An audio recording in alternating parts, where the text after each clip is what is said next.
تھوڑا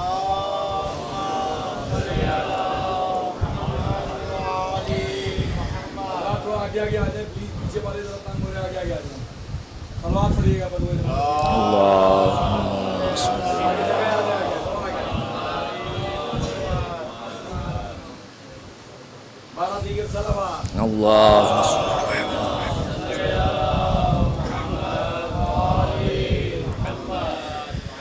اعوذ باللہ من الشیطان الرجیم.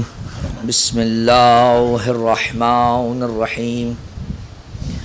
الحمد للہ رب العالمین. الصلاة والسلام علی اشرف الانبیاء والمرسلین. خاتم النبیین رحمة للعالمین. جد الحسن والحسین. مولانا و مولا الثقلین ابی القاسم المصطفى محمد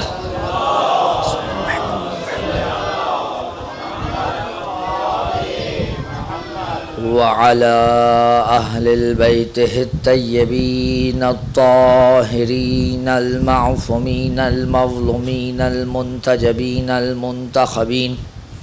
ولعنة الله على أعدائهم أجمعين من الأولين والآخرين يا رب العالمين. أما بعد فقد قال سبحانه وتعالى في محكم كتابه المجيد.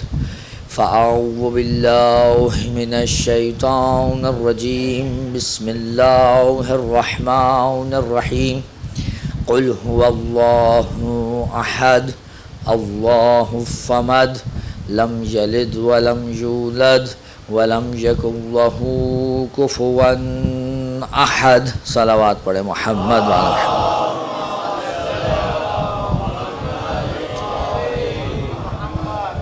حضرات محترم، اپنی اپنی حاجات کی قبولیت کے لیے، امام وقت کے ظہور میں تعجیل کے لیے، بانیان مجلس کی توفیقات میں اضافے کے لیے، اور جہاں کہیں مومنین آباد ہیں ان کی عزت، مال، جان، آبرو کی حفاظت کے لیے ایک مرتبہ بآواز بلند صلوات عنایت فرمائیں.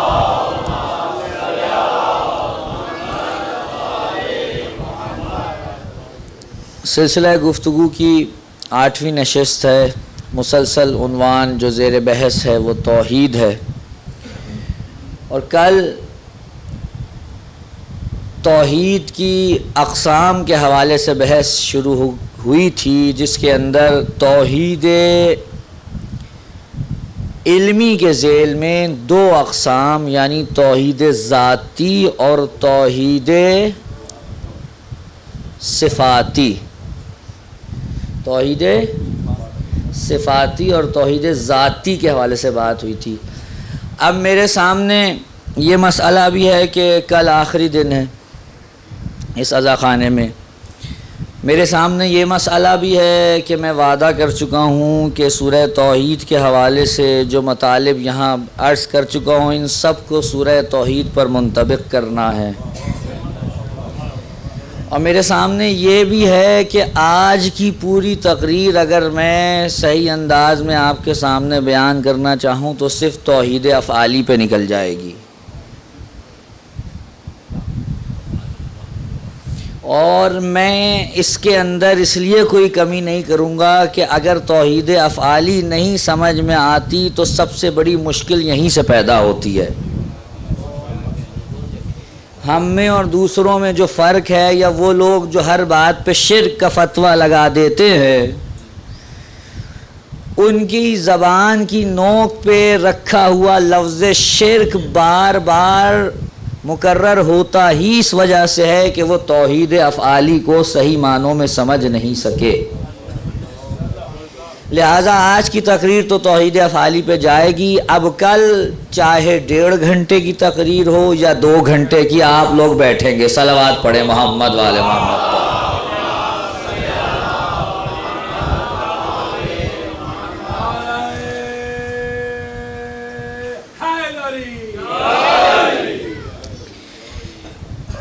یہ توحید افعالی کیا ہے؟ اب اگر کوئی اس پہ بحث شروع کرے تو میں پہلے ایک جملے میں آپ کے سامنے نقل کر دوں تاکہ آگے بڑھنے کے لیے آسانی ہو جائے۔ اس عالم میں جتنے بھی علل و معلولات ہیں، جتنے بھی سبب و مسببات ہیں، جتنے بھی نظام ہیں، یہ سب کے سب جس ذات کے تحت تصرف ہیں اسے پروردگار عالم کہتے ہیں۔ یہ توحید افعالی ہے۔ یعنی اس دنیا میں، اس عالم میں اگر کچھ ہوتا ہے، چاہے ظاہراً کچھ کوئی اور کر رہا ہو، لیکن در حقیقت اس دنیا میں ہلنے والا ایک پتا بھی بنا ارادہ الہی کے نہیں ہلتا۔ توجہ، ایک پتا بھی بنا ارادہ الہی کے نہیں ہلتا۔ توجہ چاہتا ہوں، یہاں پہ بڑی گھمبیر بحثیں ہیں۔ ایک بحث تو اگر چھیڑ دی جائے تو وہ تو عدل الہی تک پہنچ جائے گی اور مجھے اس طرف نہیں جانا ہے۔ اگر میں اشارہ کروں گا تو صرف اشارے کے لیے ہی کروں گا، کیونکہ موضوع جو ہے وہ کسی حد تک جامع ہو سکے۔ جب آپ یہ کہہ دیں کہ ہر چیز اس کے ارادے پہ منحصر ہے تو نتیجہ کیا نکلے گا؟ نتیجہ کیا نکلے گا؟ ہر چیز اس کے ارادے پر ہے، تو پھر میں جو چلتا ہوں، میں جو پھرتا ہوں، میں جو اٹھتا ہوں، میں جو بیٹھتا ہوں، یہ سب کا سب، اگر دوا کھاتا ہوں تو دوا جو کھا رہا ہوں اس کے اندر بھی کوئی اثر ہے؟ یا چلیے چھوڑیے، میں ساری بحث کرنے سے پہلے ملا صدرہ کا ایک جملہ کہہ دوں تاکہ آگے کے لیے آسانی ہو جائے۔ توحید افعالی کیا ہے؟ توجہ چاہتا ہوں، ملا صدرہ نے ایک جملے میں بیان کیا اور علامہ طباطبائی نے بھی اس کو ایک جملے میں تفسیر المیزان میں بیان کر کے آگے بڑھ گئے کہ توحید افعالی یہ ہے کہ لا مؤثر فی الوجود الا اللہ۔ اس پورے عالم میں جتنی بھی شے تمہیں دکھائی دے رہی ہے، اس میں جگہ جگہ جو اثر ہے وہ اثر صرف ایک مؤثر کا ہے اور اس کا نام اللہ ہے۔ ہر اثر ایک ذات کا ہے اور وہ ذات کون ہے؟ اللہ، جو مؤثر حقیقی ہے، کوئی اثر اس کے سوا ہے ہی نہیں۔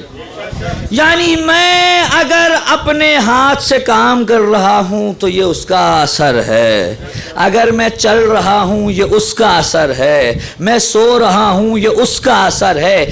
کوئی بھی فعل جو اس دنیا میں ہو رہا ہے، چاہے سبب سے ہو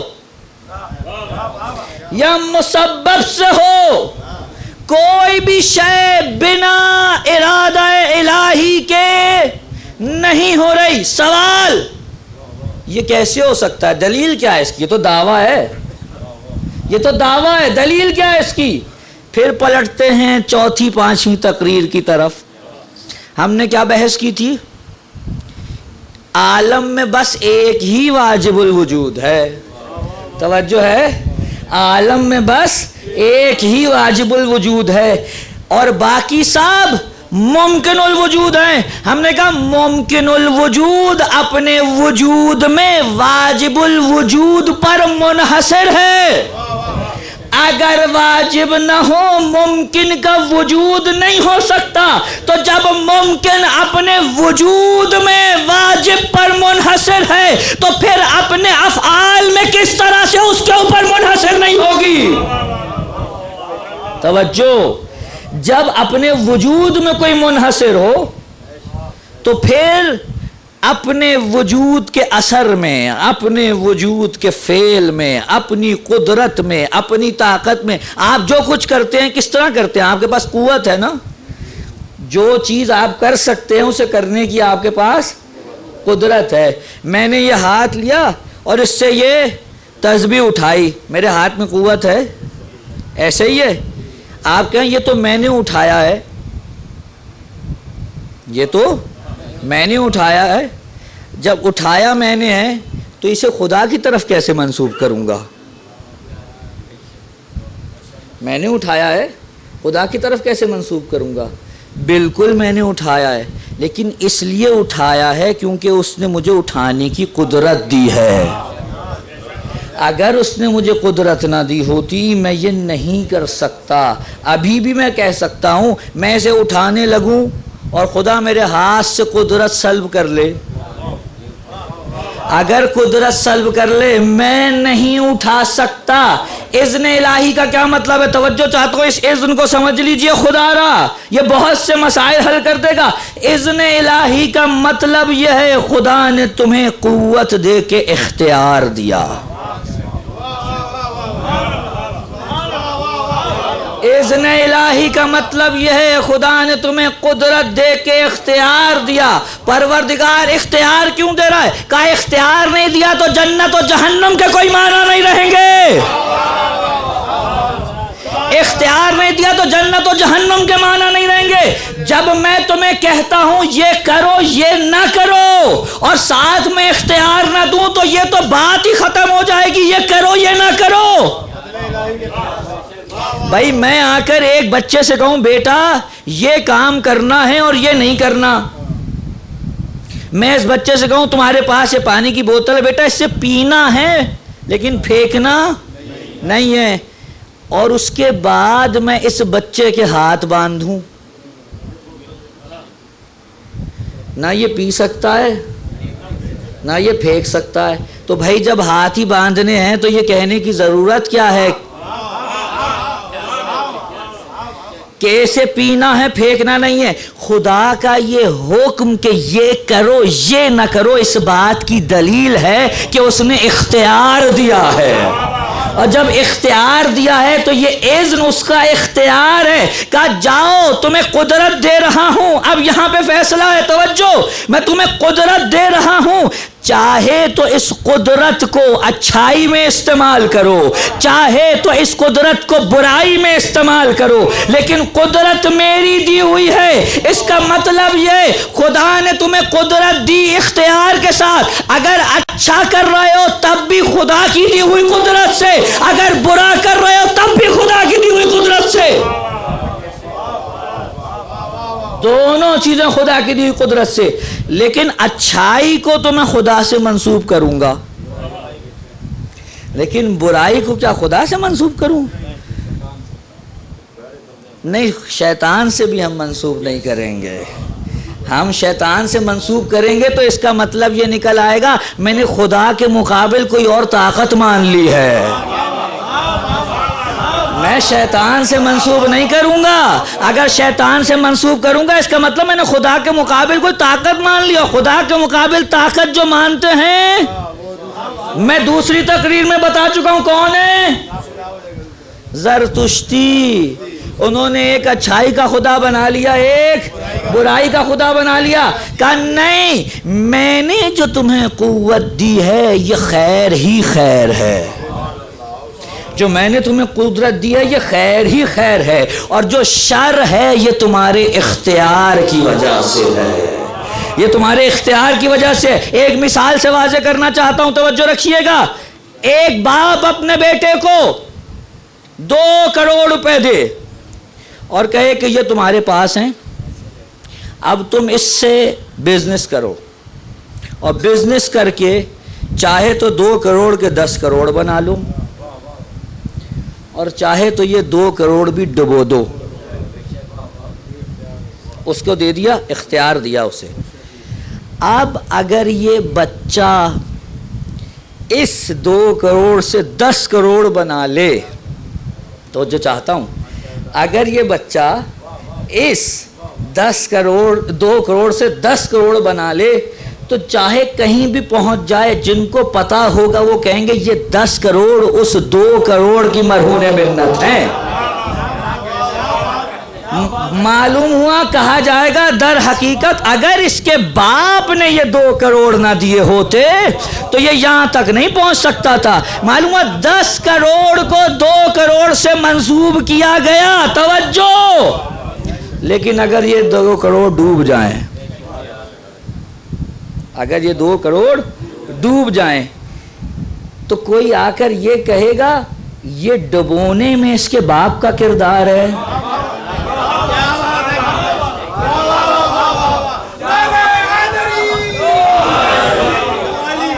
کوئی یہ کہے گا کہ یہ 2 کروڑ ڈبونے میں اس کا باپ کا کردار ہے؟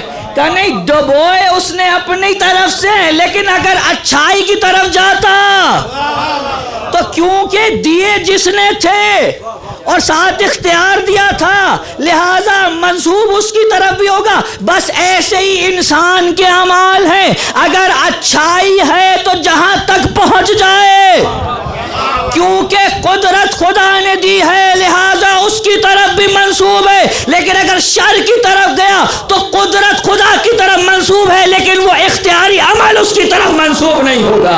صلوات پڑھے محمد والے محمد. ایک جملہ کہنا چاہ رہا ہوں، یہ تہ در تہ ہے بحث، ابھی تو پہلی شروع ہوئی ہے. یہ تہ در تہ ہے، یہ پہلی بحث تھی. دوسری توحید افعالی یعنی کیا؟ یعنی جس طرح، توجہ، جس طرح انسان یا ہر ممکن اپنے حدوث میں یعنی اپنی خلقت میں خدا پر منحصر ہے، ویسے ہی اپنی بقا میں بھی لمحہ لمحہ خدا پہ منحصر ہے. یعنی کیا؟ یعنی اگر ایک لمحے کے لیے نعوذ باللہ خدا اس سے جسے وہ خلق کر چکا اپنی توجہ ہٹا لے، یہ قائم ہی نہیں رہ سکتا، یہ قائم ہی نہیں رہ سکتا. توجہ چاہتا ہوں. یعنی جس طرح یہ خلق میں خدا پر منحصر ہے ویسے ہی اپنی بقا میں خدا پر منحصر ہے، اور اس کی بقا کے اندر جتنی چیزیں داخل ہیں وہ سب کی سب پروردگار کی ذات پر منحصر ہیں. توجہ. یہاں ایک جملہ کہوں رک کے، توجہ چاہتا ہوں، یہی کہوں گا، اس سے آگے بڑھ کے کہہ نہیں سکتا. وہ جو لوگ خدا نخواستہ اس بات کے قائل ہو گئے ہیں کہ اہل بیت کو خدا نے دنیا خلق کر کے سب ان کے حوالے کیا اور کہا اب تم چلاؤ، میرا اس سے کوئی مطلب نہیں، یا وہ معتزلہ جو اس بات کے قائل ہو گئے ہیں کہ خدا نے خلق کیا اور کہا بس اب تم جانو اور تمہارا کام، اصل عقلی طور پہ قابل قبول ہے ہی نہیں. اصل تفویض عقلاً محال ہے، عقلاً محال ہے. کیوں؟ اصل یہ وجود جو ممکن ہے اپنی بقا میں اس کا محتاج ہے. یہ کوئی ایسی چیز نہیں ہے جو کسی کو کوئی دے دے. اللہ اکبر. میں یہ چیز اٹھاؤں اور کسی شخص کو پکڑا دوں، یہ قابل انتقال ہے، لیکن اس عالم کو برقرار رکھنا یہ صرف واجب الوجود کا کام ہے، یہ قابل انتقال ہی نہیں ہے.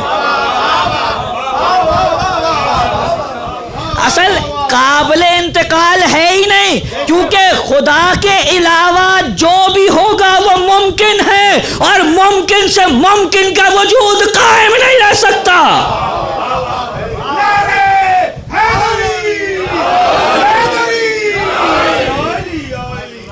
خدا کے علاوہ جو ہے وہ ممکن ہے، ہر ممکن کا وجود واجب سے منسلک ہے. لیکن ہاں ادھر توجہ ضرور رکھیے گا، اس نقطے ظریف پہ توجہ رکھیے گا. وہ واجب الوجود اگر کسی کو بقیہ موجودات کے لیے واسطہ فیض بنا دے تو معلوم ہوا کہ اصل میں قائم اسی کی وجہ سے ہے، لیکن جو راہ اپنائی گئی ہے وہ چینل یہ ہے۔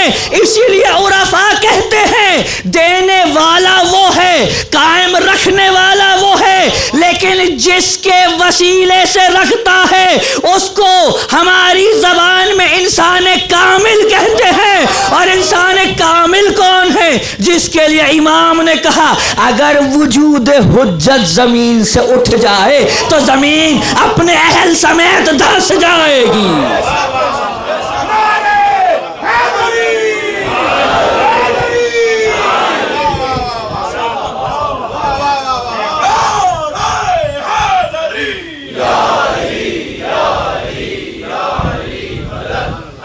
ہر چیز اس کے ذریعے سے قائم ہے۔ حضرت محمد مصطفیٰ صلی اللہ علیہ وآلہ وسلم، علی مرتضیٰ، حضرت زہرا، حسن مجتبی، حسین شہید کربلا، الی مہدی زمان علیہ السلام، اپنی ذات میں اس کے نیاز مند ہیں، اس کی ذات سے قائم ہیں۔ ایک لمحے کے لیے یہ تصور نہیں ہو سکتا کہ یہ اپنی ذات میں مستقل ہو جائیں، ایک لمحے کے لیے تصور نہیں ہو سکتا یہ اپنی ذات میں مستقل ہو جائیں۔ خدا تو ہر شے پہ قادر ہے، لیکن اس کی قدرت کے باوجود بھی اس کی ایک سنت ہے۔ قدرت ہے لیکن اس کا ایک طریقہ کار ہے۔ وہ کیا ہے؟ اصول کافی میں میرے امام نے بیان کیا کہ خدا کا یہ طریقہ کار ہے، وہ بنا سبب کے کوئی شے انجام نہیں دیتا، وہ ہر شے کو سبب کے ذریعے انجام دیتا ہے۔ اس لیے اس نے کچھ ایسے اسباب رکھے جن کے ذریعے سے، جن کے وسیلے سے اس نے کام آگے بڑھایا۔ یہ اصول کافی کے اندر حدیث موجود ہے امام جواد تقی علیہ السلام کی، کہ وہ وسیلوں کے ذریعے سے کام انجام دیتا ہے، اور در حقیقت یہ جو وسیلہ کام کر رہا ہوتا ہے یہ حقیقت میں خدا کر رہا ہے۔ معلوم ہوا اثر پورے جہان میں صرف خدا کا ہے۔ اور اگر میں اور ایک جملے میں بند کروں تو یوں کہہ سکتا ہوں یہ سارا جہان اس کی توحید افعالی کا مظہر ہے۔ یہاں جو کچھ ہو رہا ہے اس کے اسماء و افعال کا مظہر ہے۔ وہ قادر ہے، اس کا اسم قادر مخلوقات میں مظہریت پیدا کرتا ہے تو انہیں قدرت حاصل ہوتی ہے۔ خدا کے سامنے کسی کی قدرت نہیں ہے، یہ توجہ رکھیے گا۔ یعنی آپ یہ نہیں کہہ سکتے نعوذ باللہ کہ یہاں تک خدا کی قدرت ہے اور یہاں سے بندے کی قدرت شروع ہو رہی ہے۔ میں پہلے ہی کہہ چکا ہوں، علی کہہ رہے ہیں کہ خدا وہ ہے الذی لیس لصفتہ حد محدود، پروردگار وہ ہے جس کی کسی صفت کی کوئی حد محدود ہے ہی نہیں۔ تو میں کیسے کہوں گا خدا یہاں تک تو قادر ہے اور اس کے بعد تیری مخلوق قادر ہے؟ نہیں، قادر ہر جگہ خدا ہے، اس کی قدرت جہاں جہاں مظہریت پیدا کرتی چلی جائے وہاں بھی قدرت آتی چلی جاتی ہے۔ صلوات پڑھے محمد والے محمد پر۔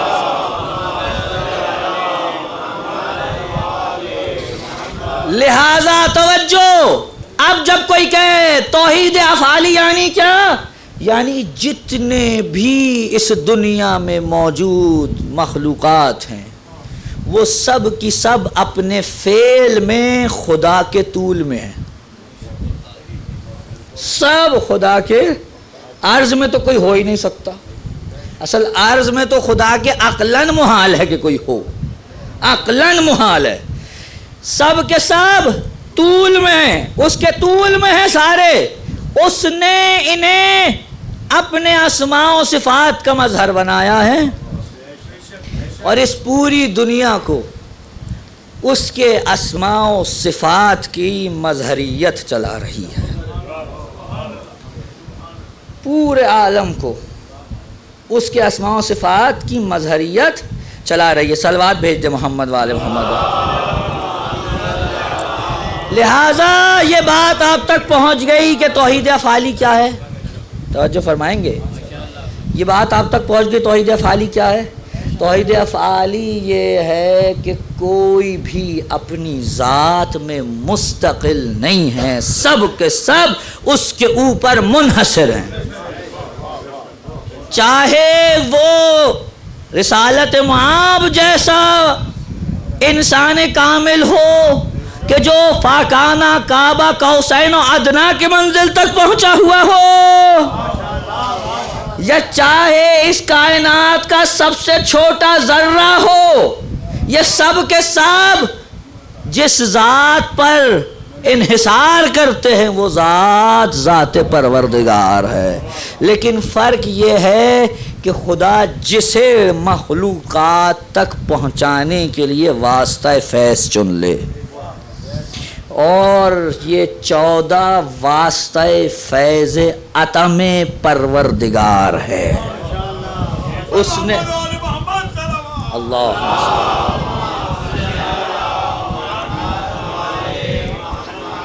اس نے کہا، دیکھیے لوگ آ کے بحث کرتے ہیں جناب کیا خدا قادر نہیں ہے کہ بنا کسی وسیلے کے سب کچھ کر دے؟ بالکل قادر ہے، کوئی شک ہی نہیں ہے. بحث اس کی قدرت کی نہیں ہے. اگر فقط قدرت کی بحث ہو آپ کی بات صحیح ہوگی. بحث خدا کی قدرت کے ساتھ ساتھ اس کی سنت کی ہے.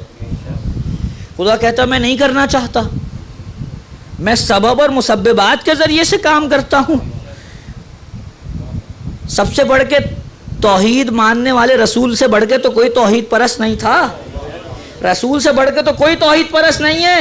یا رسول اللہ اپنے صحابیوں کو حکم دے بیمار ہو جاؤ تو براہ راست اس سے کہو دوا نہیں استعمال کرنا. کہو براہ راست اس سے دوا نہیں استعمال کرنا. کہ نہیں دوا استعمال کرو. روایات میں خود معصومین سے منسوب اتنی بڑی طب کی کتابیں اس بات کی دلیل ہیں. انہوں نے یہی نہیں کہا یا شافی یا کافی کہتے رہو بیٹھ کر، کہا نہیں یہ اس کے لیے یہ استعمال کرو، اس کے لیے یہ استعمال کرو، اس کے لیے یہ استعمال کرو. کیوں؟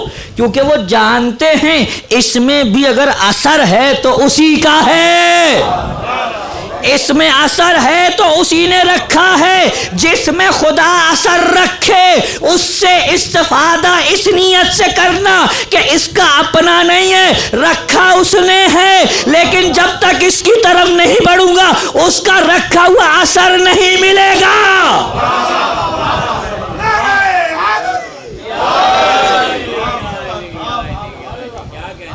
اس کا رکھا ہوا اثر نہیں ملے گا. کیسی دنیا ہو گئی، میں تو حیران ہوں، پریشان ہوں.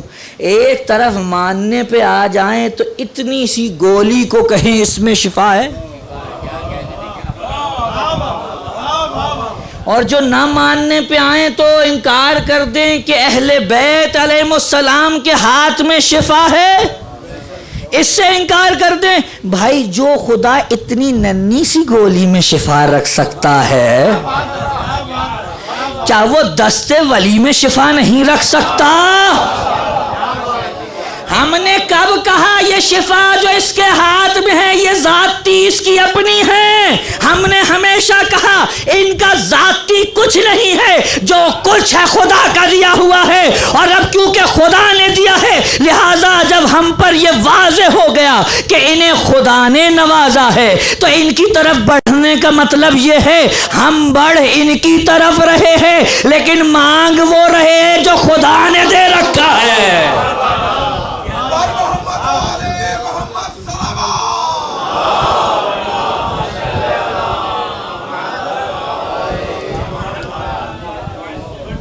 اس چیز کو سمجھ لیجئے کہ مؤثر صرف خدا ہے اور کوئی نہیں ہے، لیکن خدا نے ہر چیز میں اپنے اپنے اثرات رکھے ہیں.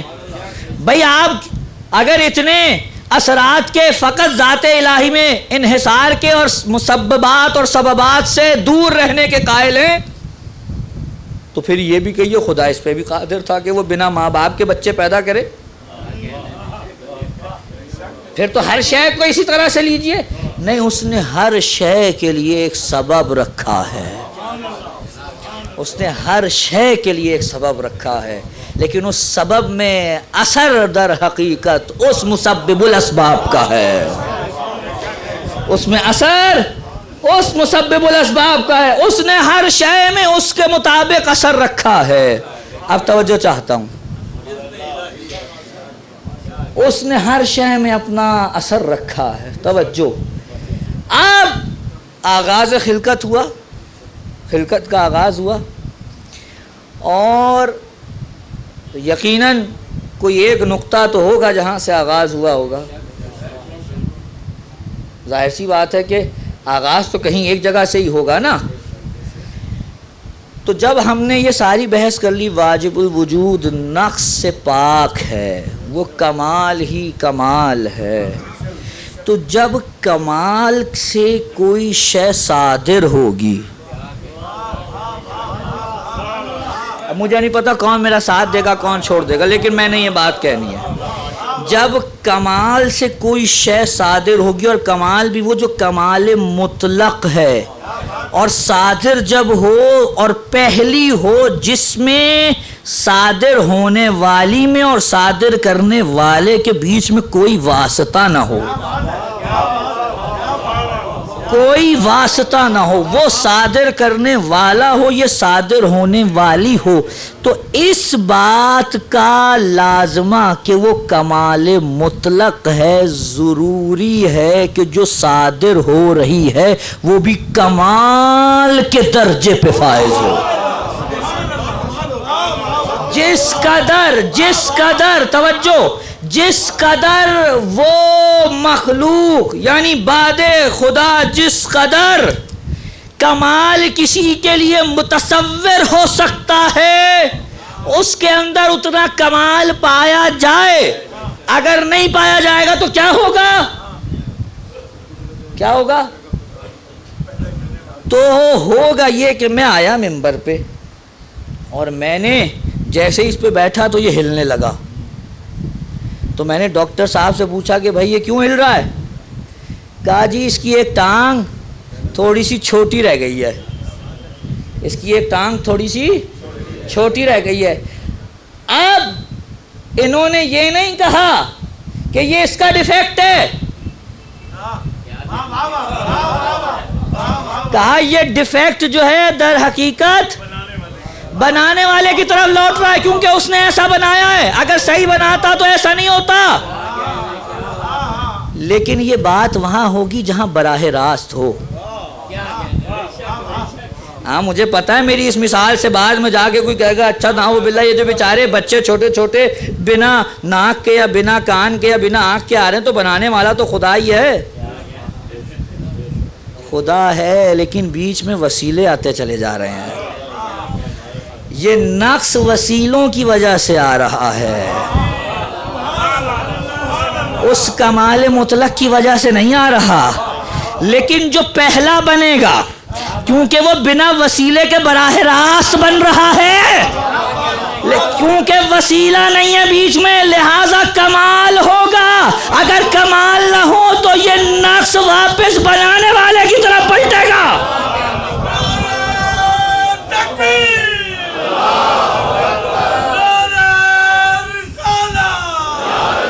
اور اب جب خدا نے جس کو بھی پہلے بنایا، مجھے بحث نہیں ہے، وہ جو پہلا بنا جو بھی بنے گا وہ کمال ہی کمال ہوگا، کیونکہ بنانے والا کمال ہے، لہذا اس میں یہ وسعت وجودی ہوگی کہ وہ خدا کے علاوہ باقی ہر مخلوق کے لیے واسطہ فیض ہوگا۔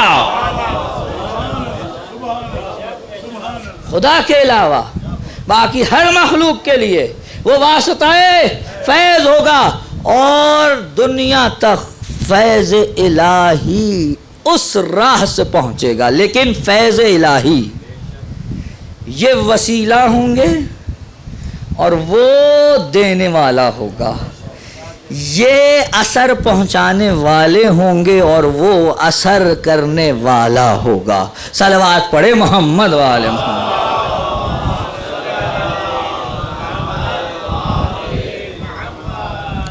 اب آپ یہاں تک میرے ساتھ آ گئے؟ اب یہ تو ہوئی توحید افعالی، ایک بڑے بورڈ اور ایک بڑی سرخی کے نیچے۔ اب اس توحید افعالی کے آگے اپنی قسمیں، توجہ ہے، اس کی آگے اپنی قسمیں۔ کا پہلی قسم کیا ہے؟ پہلی قسم یہ ہے کہ ربوبیت منحصر ہے ذات پروردگار میں۔ توجہ، ربوبیت، توحید در ربوبیت، یہ توحید افعالی کی پہلی قسم ہے۔ یعنی رب مدبر فقط پروردگار ہے، اس کے علاوہ کوئی مدبر نہیں ہے۔ مدبر مستقل فقط پروردگار ہے۔ توجہ، اب یہ تدبیر جو ہے وہ تکوینی بھی ہو سکتی ہے اور تشریعی بھی ہو سکتی ہے۔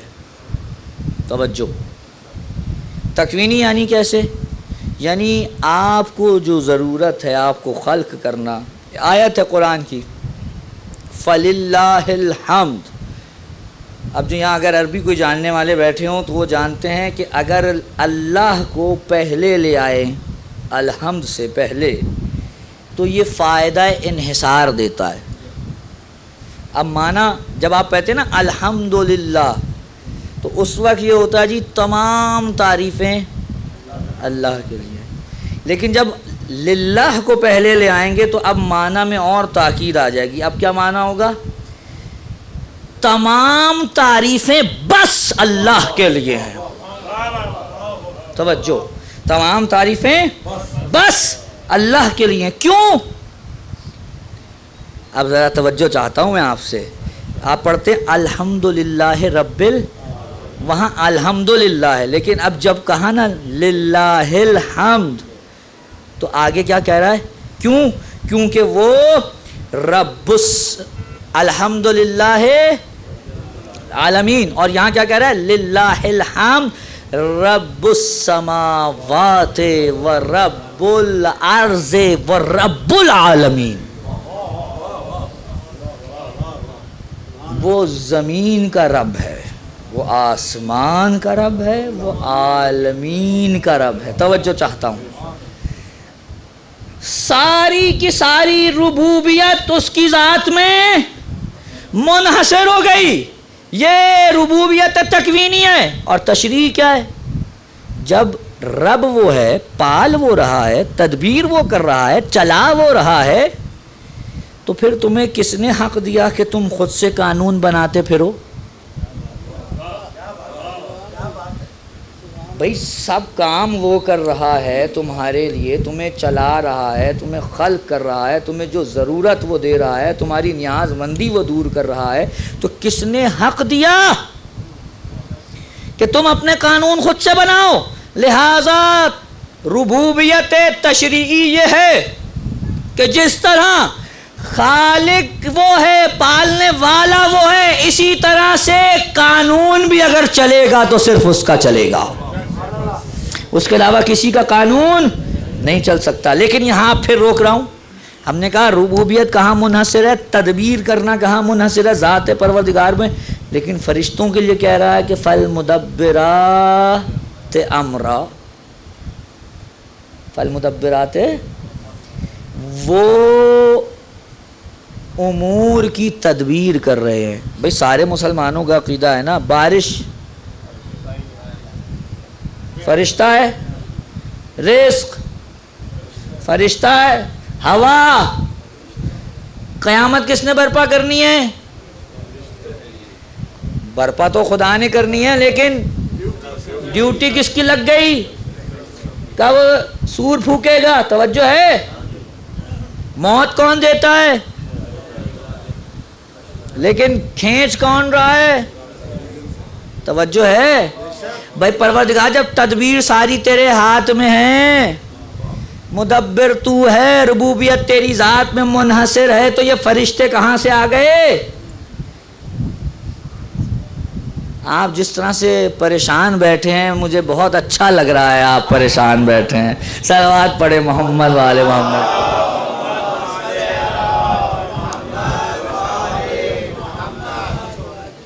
یہ فرشتے بیچ میں کہاں سے آ گئے؟ کہا یہی بتانا چاہ رہا ہوں، یہ فرشتوں کی ڈیوٹی لگا کے بھی یہ اپنی ذات میں مستقل نہیں ہیں، یہ بھی میرے اوپر منحصر ہیں۔ اصل میں استقلال فقط میری ذات میں ہے، لیکن میں نے ان کی ڈیوٹیاں لگائی ہیں۔ کیوں؟ کیونکہ میری یہ سنت ہے، میں کام سبب سے کرتا ہوں، لہذا میں نے سبب بنائے ہوئے ہیں، یہ کام اس کے ذریعے سے ہوگا، یہ کام اس کے ذریعے سے ہوگا، لیکن منسوب میری طرف ہوگا۔ کوئی مرے گا تو یہ کوئی نہیں کہے گا اسرائیل کی مرضی تھی،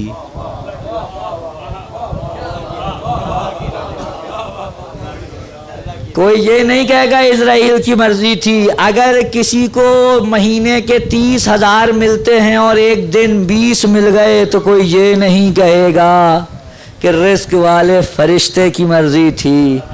اگر آپ کے یہاں بارش نہ ہو رہی ہو اور ہوا نہ چل رہی ہو تو کوئی یہ نہیں کہے گا کہ وہ جو فرشتہ ہے نا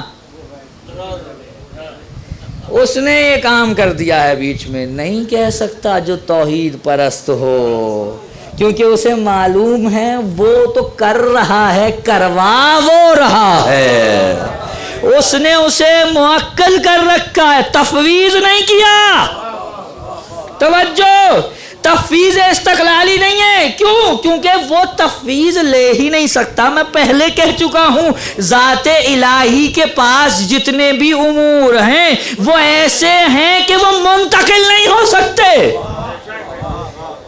اصل عقلاً محال ہے کہ کسی کی طرف خدا کی کوئی صفت استقلالی طور پہ منتقل ہو جائے، ہو ہی نہیں سکتا، محال عقلی ہے۔ لیکن فرشتے اس کے حکم کے تحت بِإِذْنِ اللہ، یہ ساری بات بِإِذْنِ اللہ پہ ٹکی ہوئی ہے۔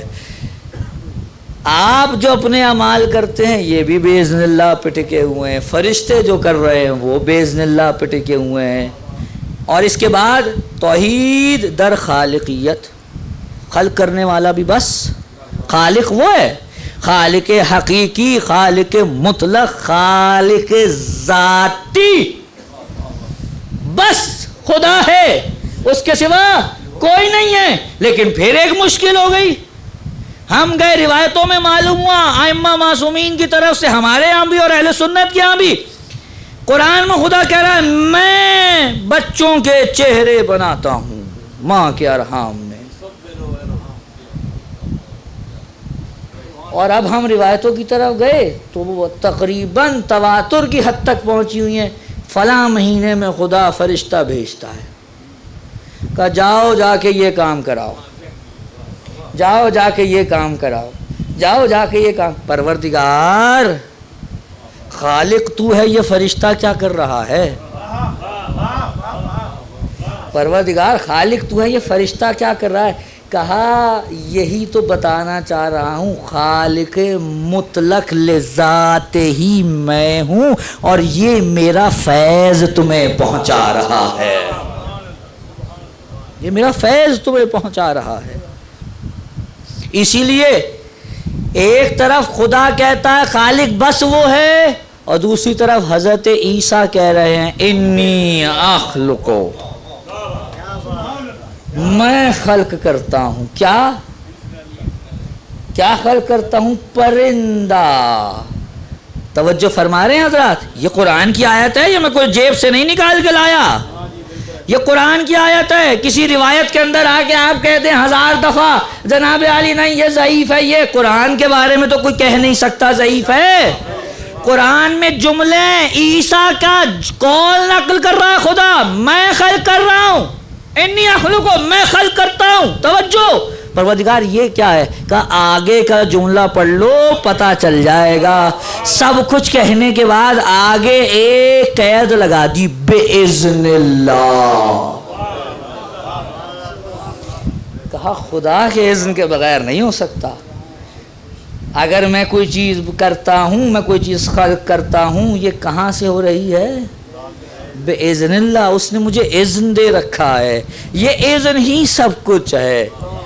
یہ اذن ہی سب کچھ ہے۔ وہ جو لوگ اہل بیت کے فضائل سن کر ڈگمگا گئے، ان کے لیے یہ اذن اللہ سولو نہیں ہوا۔ اگر اذن اللہ سولو ہو جائے تو ساری مشکلات حل ہیں۔ پروردگار تو شافی ہے، لیکن مل تیرے بندے کے ہاتھ سے رہی ہے، کہاں باذن اللہ۔ پروردگار تو خالق ہے، لیکن تیرا بندہ کر رہا ہے، کہاں باذن اللہ۔ کا پروردگار تو سنتا ہے کہاں، لیکن تیرا بندہ میری دل کی باتوں کو جانتا ہے، کہاں ہاں باذن اللہ۔ پروردگار تو عالم ہے، تو غیب جانتا ہے، کہاں ہاں، لیکن یہ تیرا بندہ مجھے غیب کی خبر دے رہا ہے، کہاں باذن اللہ۔ پروردگارا یہ سارے جو تیرے کام ہیں تیرے بندے بھی کر رہے، کہاں یہی تو بتا رہا ہوں، شفاعت مجھ میں منحصر ہے، لیکن جسے کھڑا کروں گا وہ باذن اللہ۔ یہ اذن اللہ حل ہو جائے، سارے مراحل حل ہیں۔ صرف کسی سے کوئی ایسا عمل سرزد ہوتے ہوئے کہ جو خدا نے اپنی طرف منسوب کیا ہو، دیکھ کے کہنا کہ اس میں اس کا کوئی عمل دخل نہیں ہے، یہ قرآن نہیں سکھاتا، یہ عقل نہیں سکھاتی۔ توحید افعالی اگر درست ہو جائے، یہ جو کچھ لوگوں کو مشکل پیش آ گئی ہے کہ وہ کرامت کو اہل بیت سے یا معجزے کو اہل بیت سے منسوب کرتے ہوئے جھجکتے ہیں اور ان کے دل دہلتے ہیں اور ان کی توحید کی منزل لرزہ براندام ہو جاتی ہے۔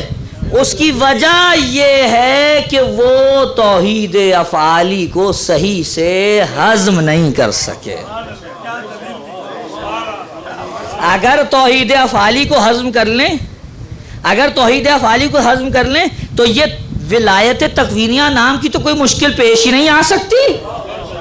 میں ممبر پہ بیٹھا بول رہا ہوں، اگر کوئی یہاں پر بھی یہ تصور کر لے کہ میں بول رہا ہوں تو یہ شرک ہے۔ لیکن اگر میں نے یہ بولا یا تصور کیا بول رہا ہوں اس کی دی ہوئی قوت سے، یہ انہیں توحید ہے۔ اگر کسی نے یہ تصور، آپ چھوڑیے، آپ باقی جگہوں کی بات کرتے ہیں، آپ خود ولایت تکوینی رکھتے ہیں، ہر بندہ ولایت تکوینی رکھتا ہے۔ فرق بس اتنا ہے کہ آپ کا جو دائرہ تصرف ہے وہ بس اپنی ذات تک ہے، ان کا دائرہ تصرف عالمین پر ہے۔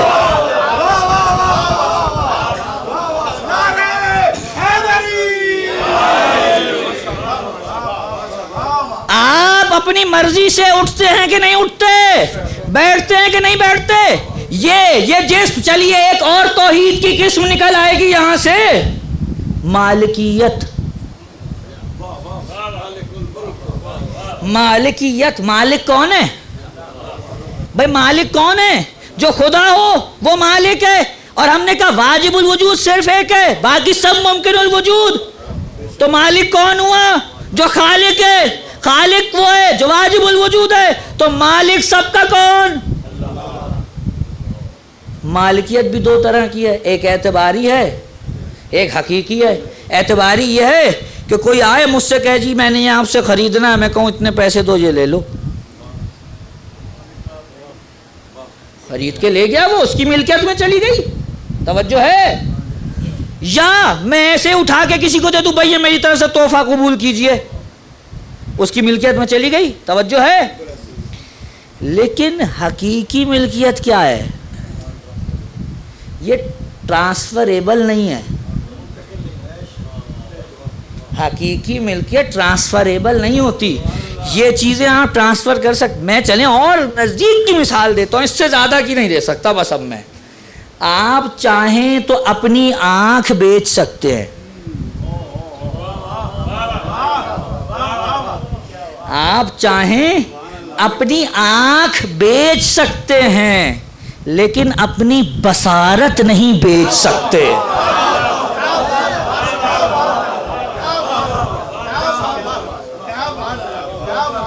آپ اپنی زبان کسی کو ہدیہ کر سکتے ہیں لیکن قوت گویائی نہیں دے سکتے. یہ آپ کی ذات میں ٹرانسفریبل آپ کی ذات سے دوسرے کی نہیں ہے. کوئی کہے نہیں جی آنکھ جاتی ہے دوسرے کے سر میں جا کے لگتی کام کرنا شروع کر دیتی. ڈاکٹر میرے سامنے بیٹھے ہیں مجھ سے بہتر آپ کو بتائیں گے اس آنکھ کا وہاں جا کر کام کرنا خود اس بات پر منحصر ہے کہ دماغ میں جو بصارت کا سیکشن ہے وہ فعال ہو. اگر وہ نہیں ہوگا آپ پوری دنیا کی آنکھیں لگا دیں. اعلی بصارت اور بصارت میں فرق ہوا کرتا ہے. آنکھ اعلی بصارت ہے خود بصارت قوت بصارت نہیں ہے خود بصارت نہیں ہے. تو معلوم ہوا ملکیت دو طرح کی ہے ایک ٹرانسفریبل ایک نان ٹرانسفریبل. خدا مالک اعتباری نہیں ہے خدا مالک حقیقی ہے. اس کی جو ملکیت ہے وہ کسی کو ٹرانسفریبل نہیں ہے وہ منتقل نہیں ہو سکتی. تو جب وہ منتقل نہیں ہو سکتی توجہ چاہتا ہوں جب منتقل ہی نہیں ہو سکتی تو معلوم ہوا حقیقت میں مالک تو بس وہی ہے. مالک تو وہی ہے. اب ہر چیز کو خلق جب اس نے کیا تو مالک بھی وہی ہے. یہ میرا جسم ہے یہ میرا جسم ہے مالک حقیقی کون ہے لیکن تصرف تو میں کر رہا ہوں. ارے میں وہیں پر ہوں ابھی وہاں سے آگے نہیں بڑی بات.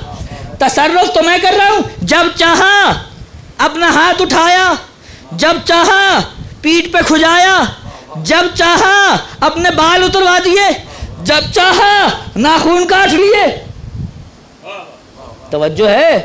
جب چاہا لباس بدل لیا جب چاہا چلنا شروع کر دیا جب چاہا سو گیا. یہ سب کون تصرف کر رہا ہے کون تصرف کر رہا میں تصرف کر رہا ہوں. تصرف تو میں کر رہا ہوں لیکن ملکیت کس کی ہے ملکیت کس کی ہے اللہ کی. تو بس یہیں سے سمجھیے تصرف میرا ہے ملکیت اللہ کی ہے.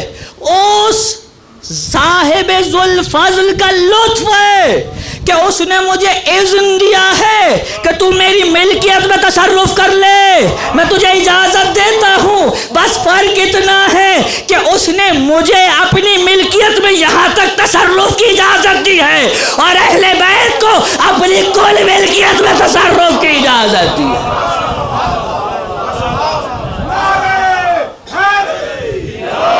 اور یہ اجازت بھی اندھی بات نہیں ہے یہ ظرفیت وجودی کے تحت ہے کیونکہ وہ اول مخلوق ہے.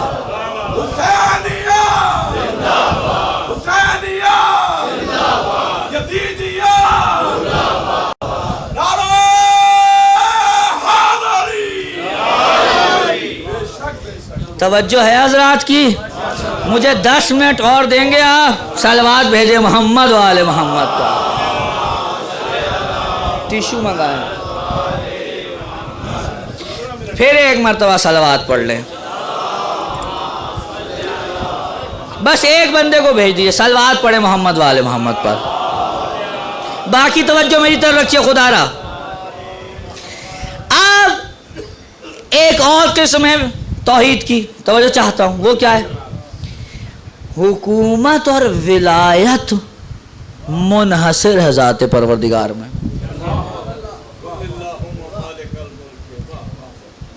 کوئی حاکم نہیں ہے اس کے سوا. بھائی جب واجب الوجود وہ ہے خالق ہے رب ہے رازق ہے سب کچھ اس کے پاس ہے تو پھر حاکم کوئی دوسرا کیوں ہوگا. بھائی یہ تو بڑی عجیب بات ہو. مثلا بلا تشبیہ کہہ رہا ہوں توجہ بلا تشبیہ کہہ رہا ہوں کیا میری طرف توجہ رکھیں یہ ہوتا رہے گا چھوڑیے اس کو. ایک صلوات پڑھیں محمد والے محمد پر.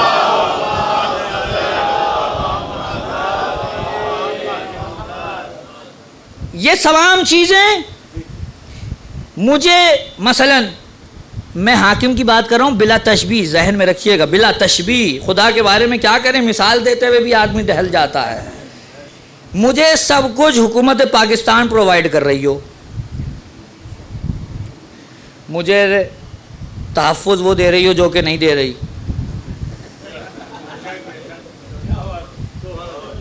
میری مشکلات حل کر رہی ہو کہ جو کہ نہیں کر رہی، یہ سارے معاملات حکومت کر رہی ہو، مجھے سب کچھ حکومت کی طرف سے فیسیلیٹیٹ کر رہی ہو، حکومت فیسلٹیز ساری حکومت سے مل رہی ہو، اور میں جا کر گن گانا شروع کر دوں ہندوستان کی حکومت کے، میں کہوں جی لوں گا سب اس سے لیکن حاکم اسے مانوں گا، تو جو بھی دیکھنے والا ہوگا یار کیسا احسان فراموش ہے، لے سارا یہاں سے رہا ہے، کھا ان کا رہا ہے، گن ان کے گا رہا ہے، ایسے ہی ہوگا نا۔ جب سب کچھ مجھے خدا دیتا ہے، میرے وجود سے لے کر میرے وجود کی بقا کے تمام مراحل منحصر ہیں اس پر، تو پھر حاکم کون ہوگا؟ پھر ولایت کون رکھے گا؟ وہی رکھے گا، اور کون رکھے گا؟ معلوم ہوا اللہ هو الولی، آیت قرآن اللہ فواللہ هو الولی۔ اب یہاں پہ بھی انحصار ہے، جو عربی جانتے ہیں ان کے سامنے میں زیادہ بحث نہیں کروں گا، صرف ترجمہ کر کے آگے بڑھا ہوں، وقت نہیں ہے۔ ولی صرف اللہ ہے، ولی صرف اللہ ہے، حاکم فقط اللہ ہے۔ پروردگار چل یہ مان لیا تو ہی حاکم ہے، بس تو ہی حاکم ہے، تو پھر اگر تو حاکم ہے تو آ اور ہمارے درمیان حکومت کر، آ اور ہمارے درمیان حکومت کر۔ کہا حاکم میں ہوں لیکن یہ ولایت بھی تمہارے درمیان میں ایک وسیلے سے قائم کروں گا، یہ ولایت بھی میں تمہارے درمیان ایک وسیلے سے قائم کروں گا۔ حاکم میں ہوں، جب حاکم میں ہوں تو میرے سوا کوئی حاکم نہیں ہے۔ توجہ چاہتا ہوں، یہی شرک اور توحید کا فرق ہے کہ حاکم صرف اللہ ہے، اس کے سوا کوئی نہیں۔ اب توحید اور شرک کی راہیں یہیں سے جدا ہوں گی، جسے حاکم بنائے وہ حاکم، اور جو اپنا بنا کر حاکم مان لے وہ مشرک۔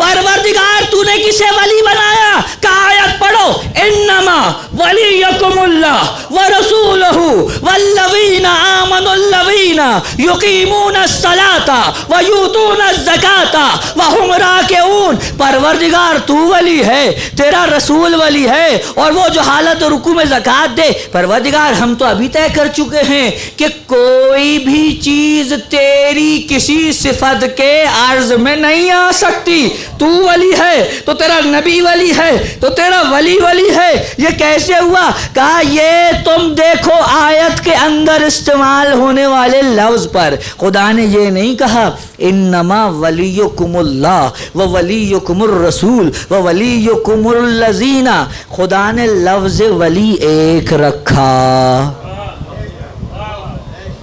خدا نے لفظ ولی ایک رکھا اور اس ایک کو ہی منطبق کیا۔ کہا ایک میں ولی ہوں، ایک میرا رسول ولی ہے، ایک علی ولی ہے۔ توجہ چاہتا ہوں، ایک لفظ ولی کو رکھ کر اس پہ عطف کرنا بتا رہا ہے ولایت ایک ہی ہے، لیکن اس کا اظہار مختلف صورتوں میں ہو رہا ہے۔ کہا ولایت منحصر ہے میری ذات میں، میرے علاوہ کوئی ولی اور حاکم نہیں ہے، لیکن جس کو میں ولی و حاکم بناؤں اس کی ذات میں میرا اسم ولی ظہور پیدا کرے گا، اور وہ میرے اسم ولی کا مظہر ہو جائے گا۔ اب اگر رسول ولی ہے، علی ولی ہے، تو ان کی ولایت کوئی الگ ولایت نہیں ہے، ان کی ولایت وہی اللہ کی ولایت ہے۔ توجہ چاہتا ہوں، اگر آپ یہ کہیں رسول کی ولایت الگ ہے، علی کی الگ ہے، اللہ کی الگ ہے، تو معلوم ہوگا جس نے انکار کیا علی کی ولایت کا اس نے علی کی ولایت کا کیا، جس نے انکار کیا رسول کا اس نے رسول کی ولایت کا کیا۔ لیکن جب آپ کہیں گے ولایت ایک ہے مظہریت مختلف ہے، معلوم ہے جس نے علی کی ولایت کا انکار کیا، جس نے رسول کی ولایت کا انکار کیا، اس نے ان کی نہیں اللہ کی ولایت کا انکار کیا۔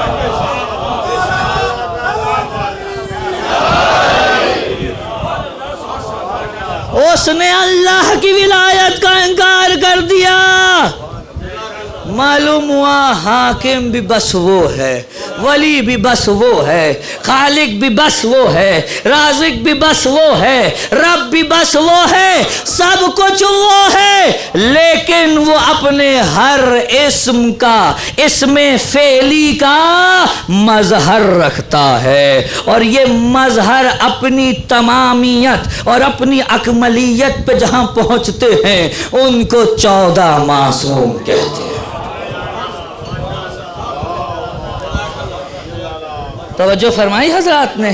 اب میں آپ سے ایک سوال کرتا ہوں، ولایت منحصر خدا کی ذات میں، اور جنہیں وہ حاکم اور ولی بنا دے، جسے وہ ولایت بخشے، جنہیں خدا ولایت بخشتا ہے ان کی ولایت کا درجہ یہ ہے کہ اگر کوئی ان کا مطیع محض ہو جائے وہ بھی ولی اللہ ہو جاتا ہے۔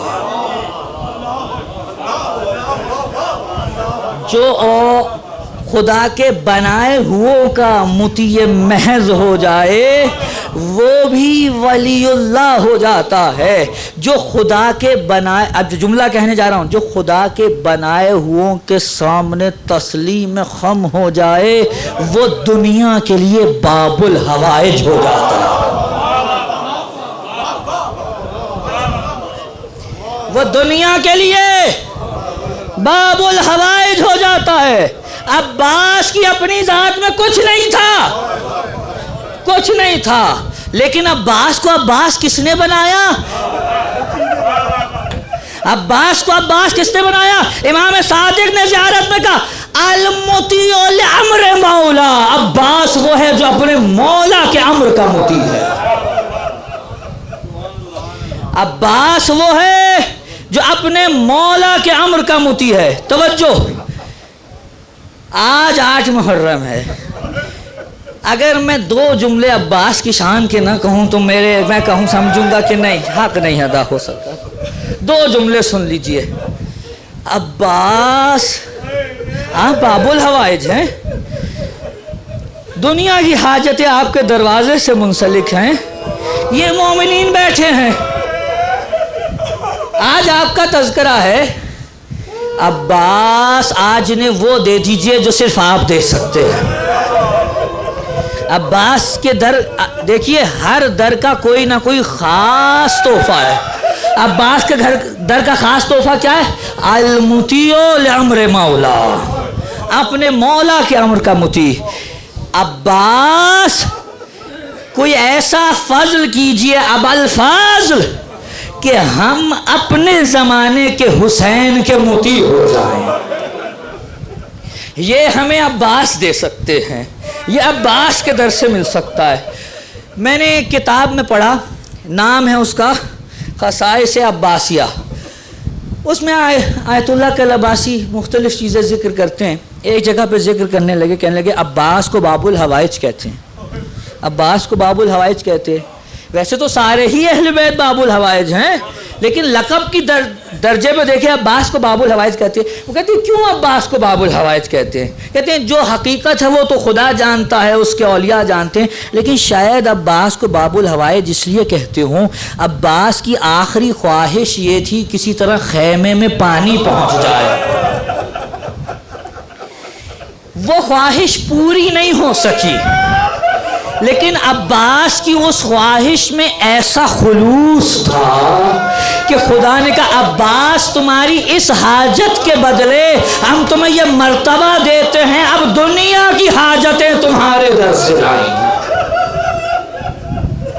اجرکم علی اللہ۔ آئے آقا اجازت دے دیجئے، آقا اجازت دے دیجئے. کہا نہیں عباس تمہیں اجازت نہیں دے سکتا, تم تو میری فوج کے علمدار ہو, تم تو میری فوج کے سپہ سالار ہو. عباس نے ایک مرتبہ دائیں دیکھا, ایک مرتبہ بائیں دیکھا, اور دیکھا آقا وہ فوج کہاں رہی ہے. قاسم چلے گئے, علی اکبر چلے گئے, اونو محمد چلے گئے, کوئی نہیں بچا. عباس کا سانس سینے میں گھٹ رہا ہے, اجازت نہیں مل رہی. ایک مرتبہ عباس روایت میں ملتا ہے روتے ہوئے حسین کے خیمے سے نکلے, اور ایک مرتبہ جو لوگ کربلا جا چکے ہیں انہوں نے دیکھا ہے نا, انہوں نے دیکھا ہے خیمہ گاہ کو جا کے دیکھ چکے ہیں, ذرا وہ منظر ذہن میں لے آئیے. عباس کا خیمہ سب سے آگے ہے, اس کے بعد بیویوں کے خیمے ہیں, اس کے بعد زینب عالیہ کا خیمہ, اس کے بعد امام حسین کا خیمہ اور سید سجاد کا خیمہ. یہ ترتیب ہے نا. عباس کا خیمہ سب سے آگے ہے. عباس حسین کے خیمے میں گئے ہیں, وہاں سے جب نکلیں گے تو سب سے پہلے جو خیمے آئیں گے وہ بچوں کے ہیں. اپنے خیمے آنے تک سب سے پہلے جو خیمے آئیں گے وہ بچوں کے ہیں. عباس خیموں کے پاس سے گزر رہے تھے, ایک مرتبہ آواز آئی العطاش العطاش. عباس وہیں بیٹھ گئے, عباس بیٹھ گئے, آنکھوں سے اشک جاری ہے. ایک مرتبہ واپس پلٹے, اب جو حسین کی بارگاہ میں پہنچے, حسین نے ایک مرتبہ عباس کو دیکھا کہ عباس اگر جانا ہی چاہتے ہو جاؤ, بچوں کے لیے پانی لے آؤ. عباس کو جیسے زندگی جینے کا سہارا مل گیا. عباس گھوڑے پہ سوار ہوئے, ایک مرتبہ مقتل کی طرف رواں دواں عباس. اور اب عباس کیا کہتے جا رہے ہیں, اے نفس اپنے آپ کو قربان کر دے حسین کے اوپر. عباس اپنے آپ کو قربان کر دے حسین کے اوپر, اور کہتے چلے جا رہے ہیں. عباس کے پاس جو جنگی آلات و حرب و ضرب ہیں, عباس فوج کو چھانٹتے ہوئے, چھٹ گئی فوج, ترائی میں اترے. ایک مرتبہ ترائی میں اترے جب عباس, تو یہ روایت میں ملتا ہے اپنے گھوڑے سے کہا پانی پی لے, اپنے گھوڑے سے کہا پانی پی لے. اس نے منہ نہیں ڈالا عزادارو. ارے عباس کی وفا تو کجا, عباس کے رہوار کی وفا دیکھیے, پانی کے لیے منہ نہیں ڈالا. عباس اترے, مشکیزہ کھولا, پانی بھرا. یہ وہ پہلا پیاسا ہے جو نہر پہ پہنچ کر واپس پیاسا آ گیا. ایک مرتبہ چلو میں پانی بھرا اور یہ کہہ کے واپس ڈالا میرا مولا پیاسا, یہ غلام پانی پی لے, ایسا نہیں ہو سکتا. عباس نے پانی پھینک دیا.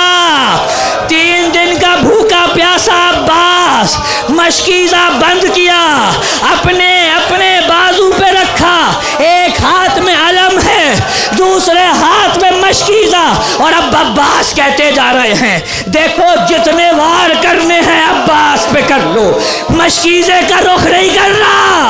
عباس چلتے جا رہے ہیں کہ اچانک چاروں طرف سے حملہ ہوا. عباس مقابلہ کر رہے ہیں. اس لعین نے کہا ارے چھپ کے وار کرو. اب میں کیا بیان کروں, میں پوری روایت نہیں پڑھ رہا, 2 جملے سن لیجئے. عباس جا رہے تھے, ایک لعین نے کمین گاہ سے چھپ کے وار کیا.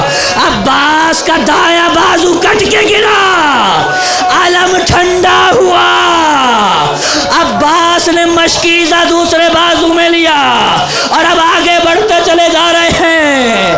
دوسرے بازو پہ وار ہوا, مشکیزہ دانتوں میں تھاما, اور اب عباس نے مشکیزہ زین پہ رکھا اور چھا گئے اس پر. جو تیر برستے ہیں عباس پہ برسے, مشکیزے کو نہ پہنچے. ایک مرتبہ عباس جھک گئے مشکیزے پر اور ایک جملہ کہا رہوار سے, کہا اے میرے رہوار, جتنا تیز ہو سکے حسین کے خیمے کا رخ کر لے. گھوڑا دوڑتا جا رہا ہے, عباس مشکیزے کو سنبھالے بیٹھے ہیں کہ ایک مرتبہ ایک لعین آگے بڑھا.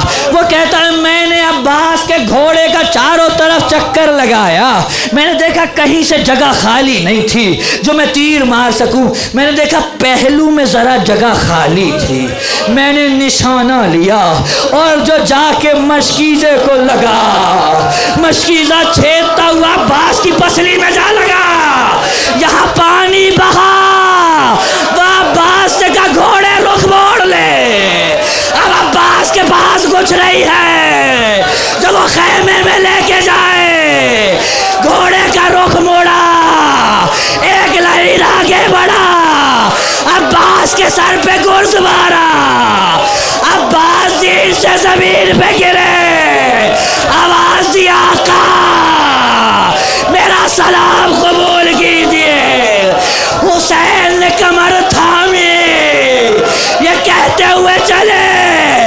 عباس میری کمر ٹوٹ گئی، عباس کے لاشے پہ پہنچے، دیکھا جوان ایڑیاں رگڑ رہا ہے، ایک مرتبہ عباس کا سر اٹھایا، اپنی آغوش میں رکھا، عباس نے جھٹکے سے زمین پہ منتقل کیا، آقا غلام زادہ ہوں، آقا کنیز زادہ ہوں، آقا حسین نے سر رکھا، کہا بھائی عباس ہماری چاہت ہے، خدا کسی بھائی کو یہ وقت نہ دکھائے، عباس کا سر آغوش میں آیا، کہا عباس کوئی حاجت ہو تو کہو، کہا آقا جب دنیا میں آیا تھا نا سب سے پہلے آپ کے چہرے پہ نگاہ پڑی تھی، یہ غلام مجبور ہو گیا، بازو نہیں ہے، ایک آنکھ میں تیر ہے، دوسری میں خون ہے، آقا اتنی زحمت دوں گا میری آنکھ سے لہو صاف کیجئے، یہ آنکھ آپ کا دیدار کرنا چاہتی ہے، عباس کی آنکھ سے لہو صاف کیا، عباس نے آقا کو دیکھا، کہا آقا ایک اور التجا ہے، میرا لاشا خیمے میں نہ لے جانا، میرا لاشا خیمے میں نہ لے جانا، ایک وجہ تو یہ ہو سکتی ہے کہ پانی کا وعدہ کیا تھا پانی نہیں لے کے جا سکا، لیکن عباس کا مرتبہ اس سے کہیں بلند ہے، عباس عرفان کی آخری چوٹی پہ ہے، عباس خود کو حسین کا غلام مانتا ہے، عباس کو پتا ہے ابھی کچھ دیر بعد میرے آقا کا لاشا اسی زمین پہ ہوگا، کوئی لے جانے والا نہیں ہے، آقا کا لاشا جب میدان میں ہے غلام خیمے میں جا کے کیا کرے،